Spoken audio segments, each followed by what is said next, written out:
Hard times create strong men. Strong men create good times. Good times create weak men and weak men create hard times. কথাটার অর্থ হচ্ছে কঠিন সময়ে শক্তিশালী মানুষ তৈরি করে। যখন জীবন কঠিন এবং চ্যালেঞ্জিং হয় তখন মানুষকে পরিস্থিতির সাথে মানিয়ে নিতে হয়, আর সেই পরিস্থিতি সেই মানুষটিকে শক্তিশালী হতে বাধ্য করে।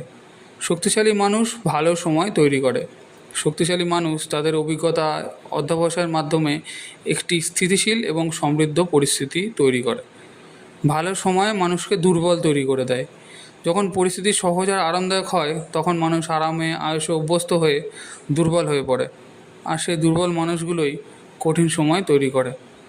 দুর্বল মানুষ সহজেই হতাশ হয়ে পড়ে, কঠিন পরিস্থিতির মোকাবেলা সে করতে পারে না, যার ফলে আবার সে কঠিন সময়ের সম্মুখীন হয়। তো কথাটা বলার অর্থ এটাই যে যারা খুবই পরিশ্রম করছিস তারা হার মানিস না, হার মেনো না, হার মানলে চলবে না। আমরা সম্ভবত বেশিরভাগ মানুষই মধ্যবিত্ত ফ্যামিলি থেকে বিলং করি। তো কঠিন সময় যায় আসুক, আমাদের নিজস্ব গোল, নিজস্ব স্বপ্ন আমাদের পূরণ করতেই হবে।